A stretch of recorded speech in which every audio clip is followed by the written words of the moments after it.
So my good sis J Doll says she wants to see the clip. She said, let me see the clip. Ask and you shall receive.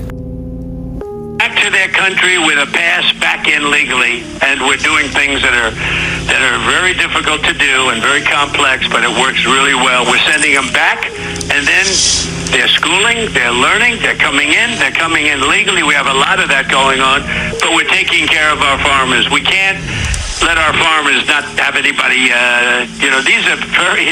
these people, you can't replace them very easily. People that live in the inner city are not doing that work. They're just not doing that work. And they've tried, we've tried, everybody tried. They don't do it. These people do it naturally.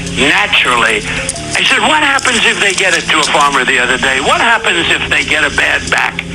He said, they don't get a bad back, sir, because if they get a bad back, they die. I said, that's interesting, isn't it? These are very, in many ways, they're very, very special people. Okay, go ahead.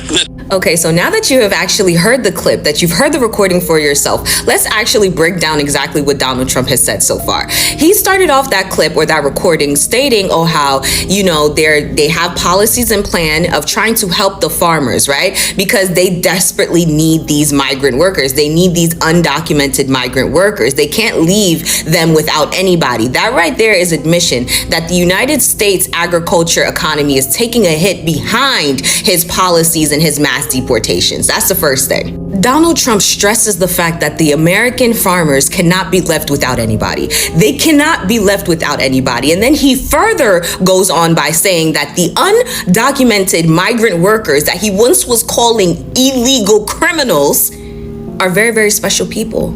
They're very, very special people that cannot be easily replaced.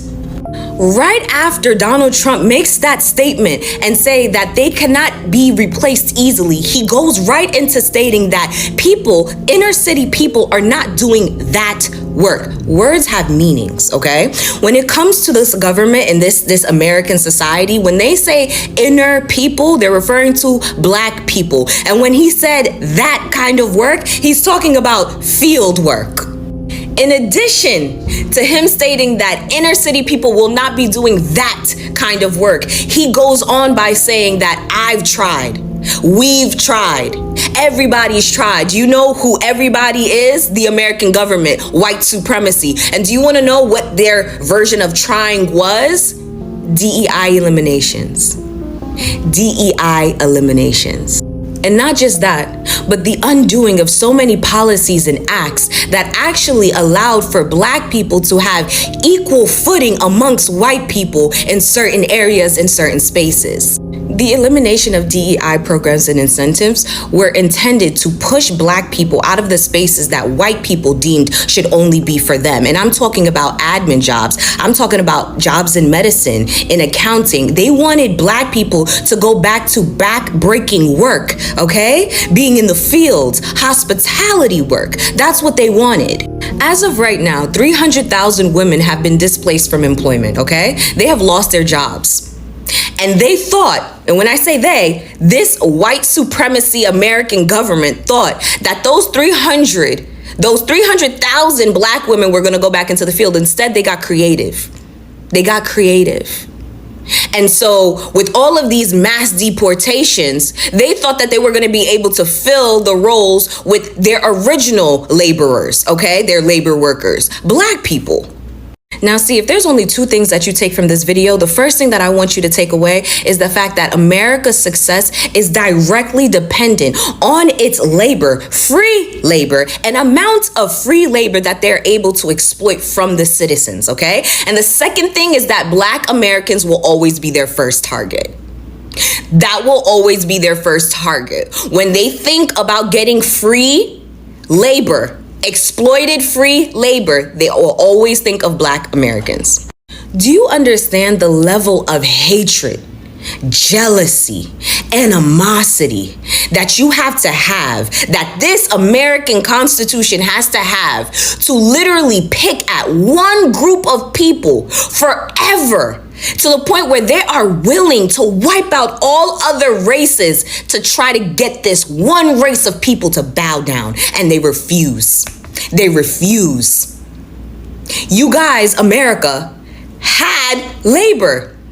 that you were already exploiting, but you were willing to get rid of them in mass deportations, all because you wanted to push black people out of those offices. You wanted to push them out of those doctor coats and those labs. You wanted to push them out of those research trials. You wanted them to be in the field. So you got rid of the migrant workers that were here that you were already exploiting, because if that's one thing that America knows how to do, is exploit some fucking labor. You already had it, but you got rid of them, hoping that you can force black people back into those positions. And now because black people said, let it all fucking burn. Let it all fucking burn. Before you come and get me, let it all burn. Now that black people have actually said that and stood on that, you guys are realizing how fucked you really are. White supremacy, white American supremacy is realizing how fucked they really are. Because how many black people do you know was opening up their mouth to say that, yeah, these immigrants, these migrant workers are taking our jobs? Not one black person. Not one black person said that. And by the way, that's what they meant when they were saying black jobs. Hospitality, cleaning people's homes, taking care of people's kids, picking berries. That's what they wanted as black jobs. They don't want us to be engineers. They don't want us to be doctors. They don't want us to be comedians. They don't want us to be anything. They don't want us to do nothing but work for them. And now because of America's racism and all you MAGA supporters that went and voted in hopes of making America great again, which really means white people in the office, black people in the fields. All right? You guys are actually really realizing how much you fucked yourselves over. You really fucked yourselves over. Racism is expensive. It's really fucking expensive. They say that with each great empire comes a great fall. And it looks like America's on its way. This one is making my blood boil. Black refugees are being deported, and the way it's happening is raising serious questions. Let's talk about what's really going on here, because this is not okay. So a clip has been going around showing black refugees caught up in deportation controversy. These are people who left their home countries, often because of war, danger, or political problems, hoping for safety. But instead, they are being sent back, and the way it's being handled is sparking outrage online. People are upset for a few reasons. One reason is the treatment. Many say the way these refugees are treated is unfair and disrespectful. Reason two, double standards. Some believe that refugees from certain countries get more sympathy and support, while others, especially black refugees, face harsher treatment. Number three, the human cost. Deportations can separate families, send people back to unsafe places, and ruin lives. This is not just about politics, it's about human beings. Who are being treated like they don't matter. This goes beyond one country or one case. Around the world, immigration systems are supposed to protect people fleeing danger. But in reality, who gets protection and who gets sent away often depends on politics, public opinion, and sadly, race. That's why this is hitting so hard online. People are comparing how some refugees are welcomed with open arms while others are pushed out quickly. It's a painful reminder that not all lives are valued equally in practice. The internet is divided, but most reactions I have seen are furious. Supporters of the refugees are saying this is straight up injustice and possibly discrimination. Critics argue that countries have the right to enforce immigration laws no matter who you are. And then there is a middle group, People who agree rules should be followed, but also believe there should be compassion, especially for those running from danger. Here is what I think. If someone risks everything to escape danger, that alone should make us pause before sending them back.